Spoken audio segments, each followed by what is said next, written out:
Welcome to Culture Couch Live, Chris, Emil, and Jez. Good to see you all. Brizzy, How are you, gents? how are you, mate? Hey, boys. Very, very good, very good. Well, it's always good to do something topical. I think we always try to, but we've got one today which has just come out. I think it's a Gallup poll, Murph, and we're talking about a term that's probably we've heard a couple of times, but hasn't been dissected that much. It's called quiet quitting. So, do you want to go over the definitions, Murph, of the Gallup poll? And I think it's a really, really important discussion to have. Yeah, it's a really interesting report, Rizzy. It's just come out. It's the State of the Global Workplace 2023 report, and it's titled "The Voice of the World's Employees." And so it's not just Australia or North America. It's actually the whole of the world, and they've done a lot of research around it. And I guess fundamentally, there's a couple of terms that they're using, and what they're saying is people who are thriving at work. So 23% of people globally are thriving at work, and that means that they find their work meaningful, they feel connected to their team and the organization, they're proud of what they do, and they take ownership. So that's thriving at work, and that's 23%. Then they've got quiet quitting, and quiet quitting are employees that are filling a seat and watching the clock. They put in minimum effort, and they are psychologically disconnected from their employer. They are minimally productive, and they are more likely to be stressed and burnt out than engaged workers because they feel lost and disconnected from the workplace.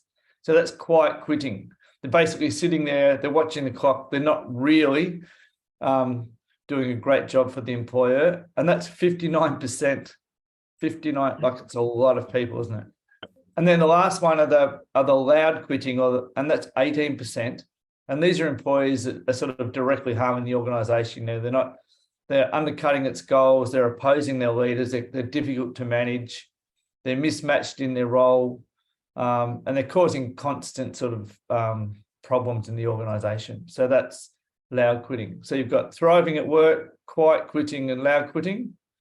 23% thriving, 59% quiet quitting, and 18% loud quitting. And there's no categories in between. No.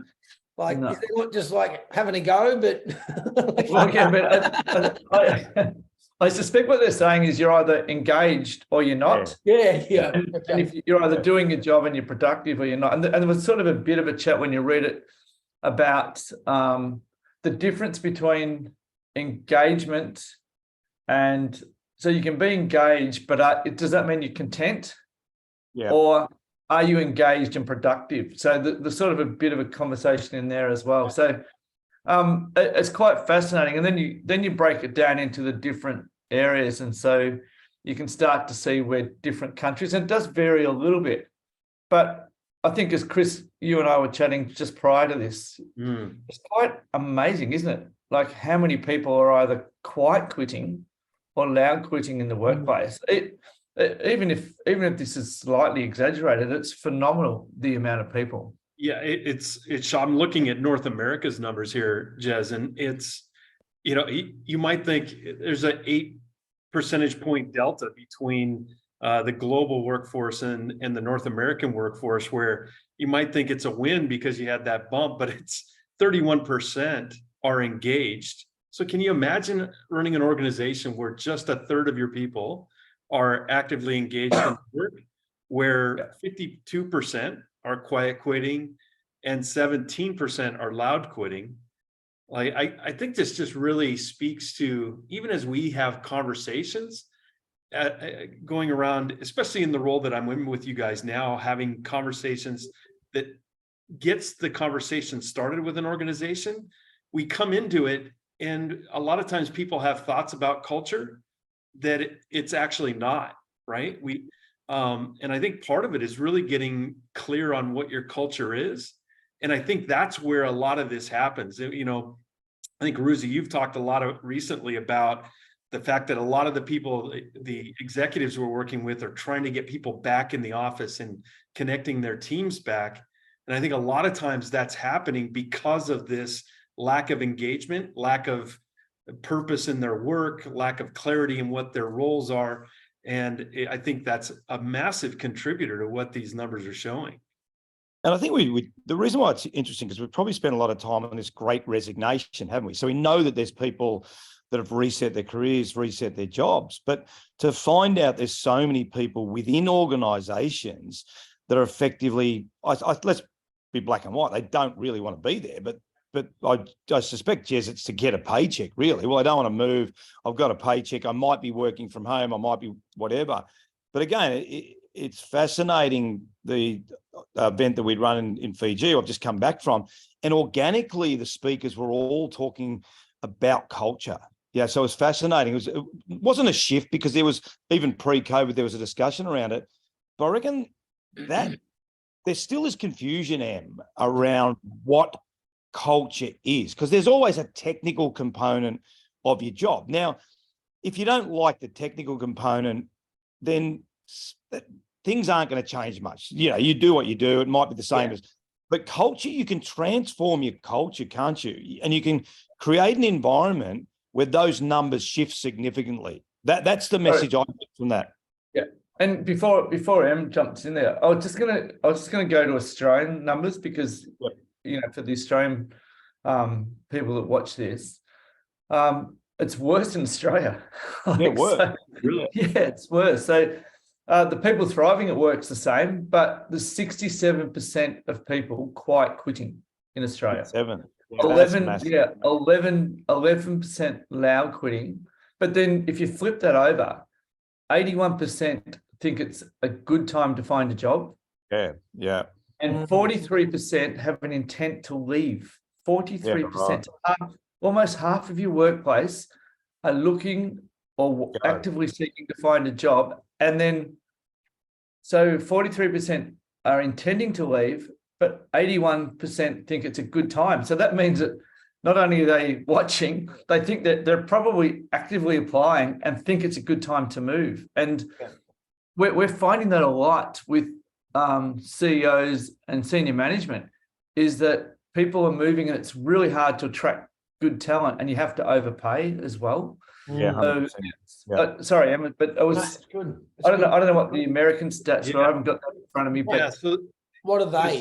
just to kind of square up on that, right? So the good time to find a job number is 71%, and intent to leave is 47%. Wow. Yeah. In North America. In North America. That's right. So, as I said, even if those numbers are slightly exaggerated or slightly high, it's still an enormous amount of people that are disengaged or worse, actively working against a company and then thinking about leaving. Like, and I know for a fact myself, anytime where I've moved company or moved jobs, you just become disengaged because you've checked out. You're looking, you're applying. It takes a lot of energy and time to actually go and find a new job, doesn't it? So anyway, I think that's sort of the. They're amazing stats. I think that's why we're doing the Culture Couch Live today, because they even shocked us, and we're working with so many different businesses, and we understand the problems in, but they're sort of shocking numbers. And I think to the heart of it, what I like what you talk about, which is the old notion of cultures, party perks and ping pongs, isn't it? We sort of got to get away from that notion. If we put a drinks on or a lunch on a Friday, or drinks Friday afternoon, or an offside every now and then, whatever. That's typically what we saw culture as, isn't it? But what are let's look at the solutions now. What are some of the things that people can do, because they are dramatic numbers? Yeah.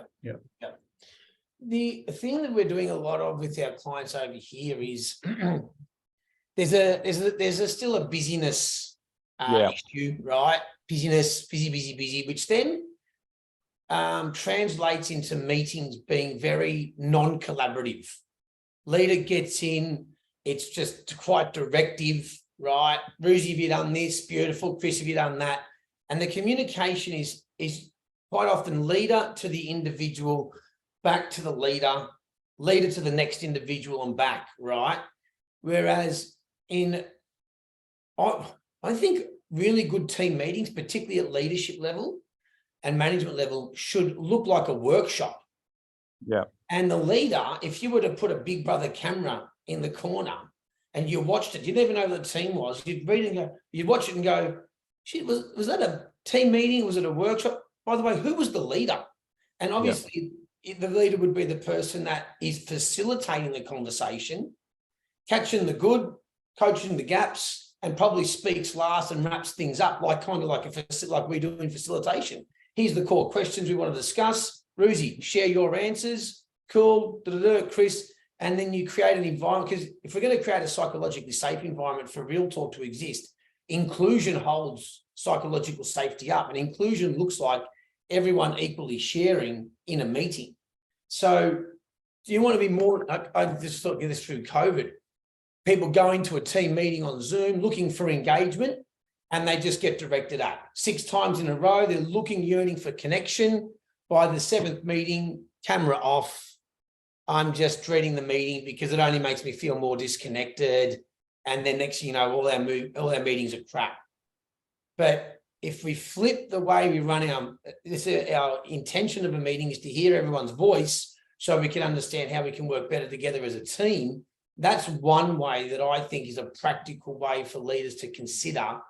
Your team's not engaged, well, you're probably not running your meetings in a way that has them engaged, right? That comes up for me. And I reckon on that, Murph, you touched on it before. A lot of times, it's not necessarily the executive team, is it?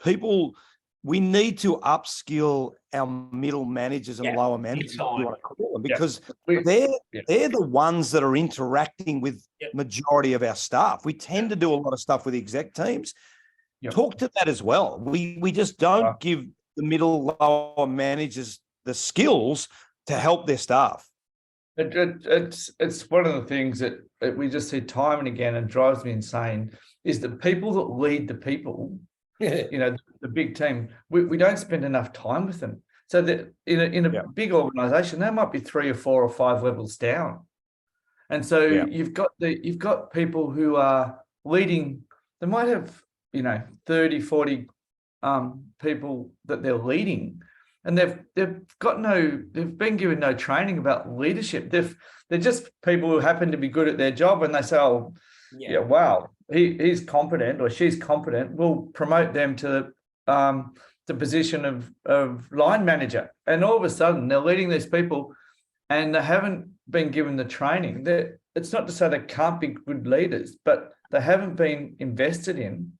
And as a result, people who they're leading become disengaged because, to pick up Em's point, they don't know how to run a meeting. They've just had done to them so they go and do the same. And so it's sort of it becomes a catch-22, and that's where your disengagement comes in. And so we have to invest in training the people who lead the people in our organization. We see it all the time. The companies that do that what it means is that you get the ownership that Emil was talking about, and people then say, "Wow, I want to be a part of this," and that becomes as infectious as disengagement. But until we invest in training the people that lead the people, the executive team can do a really good job. Don't get me wrong; the executive team are vital in terms of they've got to be aligned and drive it down through the company. But don't forget the people down. And I think on that, Chris, too, it's people want to be engaged. They want to know, and the more and more we go through this process, the company purpose, it can't be just something that's written on a wall. And how do we get that purpose? How do we make people feel connected? Because that's a lot of stuff that came out of the conference I was at. People want to be connected. They want to feel valued. Murph, they want to be trained by the manager, but equally, there's the balance. We want to know what the executive team, where are they taking us? Take me on the ride with you. I want to come with you, but I actually don't know what you're doing. I think there's a lot of that as well, that sort of miscommunication that we really don't know what's happening. That actually came up today with a client that we have that's been with us for quite some time. And at the beginning of the session, I asked people to raise their hands. How many of you, is this your first time sitting in a Real Talk session? Half the room raised their hand, right? So it's a nonprofit. Nobody's making big money, right? So it stands to reason there's a bit of turnover. But for them to sit in that room and then see how Real Talk actually happens, and that it's an active thing, it was actually a stark contrast to a lot of the kickoffs that I've seen, because there wasn't anything where there wasn't clarity from the team receiving the feedback. They're like, yep, well, we kind of already been having these conversations because it's already something Yeah, that's the ingrained system's in their embedded. culture, right? Yeah. And so that's where I think that's where the work in time and where most companies don't have that is the feedback comes anonymously and it Yeah. comes in quarterly sessions. Not When even annual, yeah, exactly. annual and anonymous. Yeah. Awesome. Yeah, that's But right. again, if we pick up on that, a lot of it comes back to process. I think because I mean, we're all shocked by the numbers, but in the same sense, when you become really outcome focused, I believe this is what I believe.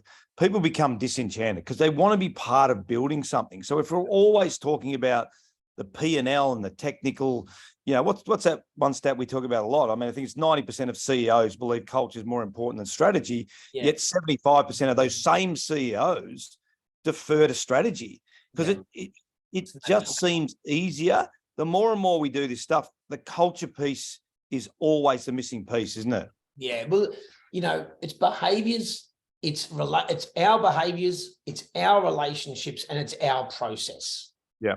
That trifecta is essentially what we believe is the amongst some other things, but if you've got strong team behavior, you've got strong professional relationships and a strong process that supports it, the scoreboard should take care of itself, as long as you've got the competency part as well, right? But to then, as we said before, go and throw money at a party.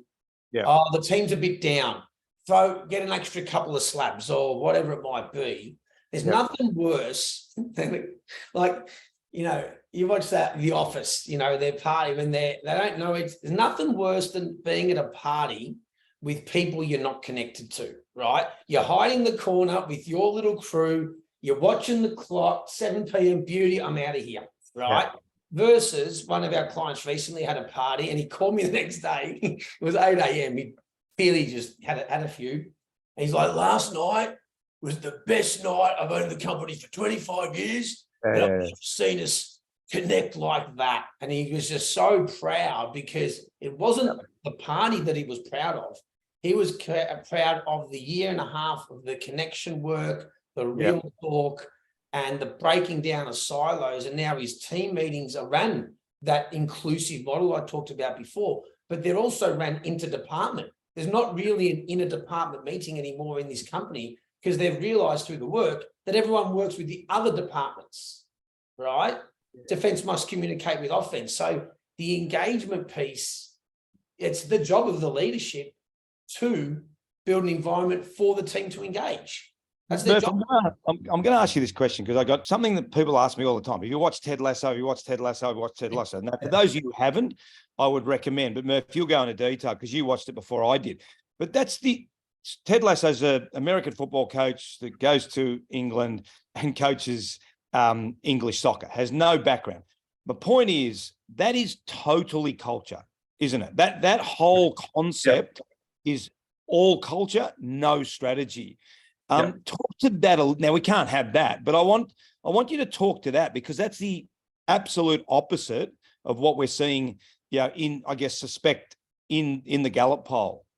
Yeah. So just a quick background on that. So the owner of the club gets divorced, and his wife gets the club. So she brings this guy from America across so that she can destroy the club. Yeah. Because he knows nothing about football. So that's the basic premise of the show. And then this guy comes in, he knows absolutely nothing about football, but all he cares about is making people believe and belong. Yep. And the story goes from there, and it takes a while, but everyone then starts to love it. Now, having worked in EPL football, it is the most fictitious program I've ever watched in my life. It just doesn't make any sense, and even professional sport. But your point's really valid, Ruzi, because the truth about what we do is, assuming you've got a good business plan and your strategy is all good, which isn't the case in Ted Lasso, but assuming you've got that covered, then all people really want to do is feel like they belong, Yep. feel like they can improve, so mastery, and feel like they've got a voice, Yeah. Yep. so that they can contribute and that they're valued. Yeah. And the Ted Lasso show does that. Mm. And Well, he If goes you- to the boot stutter. The boot stutter. and so as, he you know, promotes. turns into a genius and and all that. But Yeah. because he listened to him and went, "Hey, I don't have the answer. Maybe you do." And he did. He turns out to be literally a genius. Yeah. He did have the answer, which is to our point before. Well, if you run a meeting where you listen to everyone's opinion, and learn that, wow, Ruse is really good at that. I can lean on Jez for this by actually facilitating the conversation versus, hey, have you done this? Have you done that? That's the old school, right? This is the new school. I Yeah, think and that's the point is if you watch it in context, isn't it? It's to really take the context of Yeah. what it is. I would recommend leaders watch it, but put it Yeah. in context to your point, because there's a lot of stuff that having coached. But I think in context, it's really interesting, isn't it? Yeah, well, it's about that belonging, the voice, and people believing. And so, here's the sign: believe. Yeah. Well, and that's all it's really about. Do you believe? But if you don't believe, then speak up. Yeah. And he will give you the opportunity to speak, and he will change it up. And as I said, parts of it are just unbelievable. But the premise is really good. And as you say, it's really about what we're trying to achieve from a cultural perspective.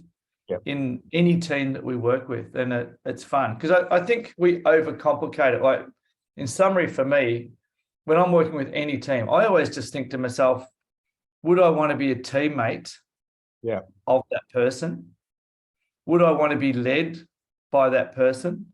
Yep. And if the answer is no, I'm like, well, what are we got to fix to get it sorted? But I think it's a really good question. You ask it all the time, Ruzi, are you the leader you wished you had? So would you want to be led by yourself? Yeah. Or would you want to be a teammate of yourself? And if the answer is no, well, fix it up for God's sake, because why would you stay in a workplace? Go back to what we started. Why would you stay in a workplace working for someone that you wouldn't want to be led by? Yeah. And so don't overcomplicate it. It's a really good gap analysis, isn't it? And it's really simple, but it's confronting, isn't it? Look yourself in the mirror. Would you want to be led by yourself? And it's the response to that is quite interesting sometimes. So that's Murph's probably one tip. And I'm going to go to you, Chris, now, and then you, Em, just to round this off. So if you're looking at, this Gallup poll as a CEO, what's your one tip? Murph talking about, are you the leader you wish you had? So there's the one tip. What would yours be, Chris? And I know it's more complex than just changing one thing, but it's probably your domino thing, Emil. What's the first thing, one thing that gets the other dominoes going so we can change those numbers around? Yeah, I think I don't know. Maybe it's because it's present in my mind today, but seeing the impact of Real Talk and empowering teams to do that. The CEO who's leaving the company, she kicked off that meeting with the team saying, every one of you sitting in these seats is a leader, and you're empowered to identify things. And I think in this day and age, that's more important than ever. I think if you want to get your team engaged, empower them to have a voice. Yep, 100%. Em, what would your the meeting structure I touched on before, but the extension of that, it would be really intentional with who is in the meeting. So one of the things I see a lot of is the collision of one team going to another team for something, and they're like, and there's that protective silo type of mentality. We're not to our trust model: character, competence, and care. Care is time together to build relationships, time together to practice real talk.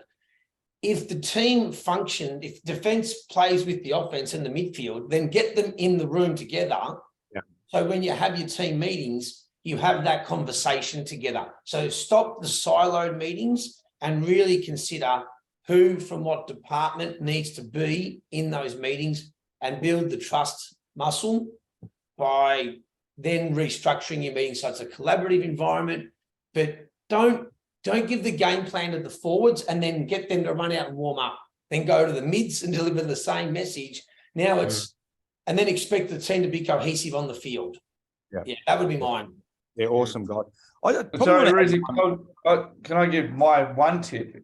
My one tip is train or give leadership training to the people that lead the people. Yeah. The executive team need it as well. I get that, and the people that report directly to the executive team, I get that. But don't ignore the people that lead the people, because they are the people that are going to change engagement and happiness in the workplace. Yeah, 100% agree. So 3 really good tips.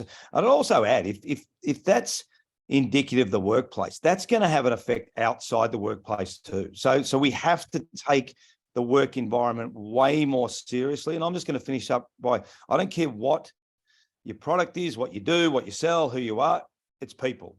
All companies are made up by people. We've got to stop just saying, oh yeah, we look after our people, and then do nothing for them. So whatever it is, and the lads have given some really good tips, and hopefully there's been a really good discussion. Let's be really cognizant. If we can improve our workplace, we improve the world. We improve all the relationships, and we become a much, much better place. And I think that's really needed. So great, that awesome conversation. I thought it was really topical, really good, great tips. So thanks very much, guys. We'll see everyone next week on the Culture Slide. Thanks, Em. Thanks, Murph. Thanks, team. Well done. Chris. Congratulations to Ange Postecoglou too. What a fantastic effort.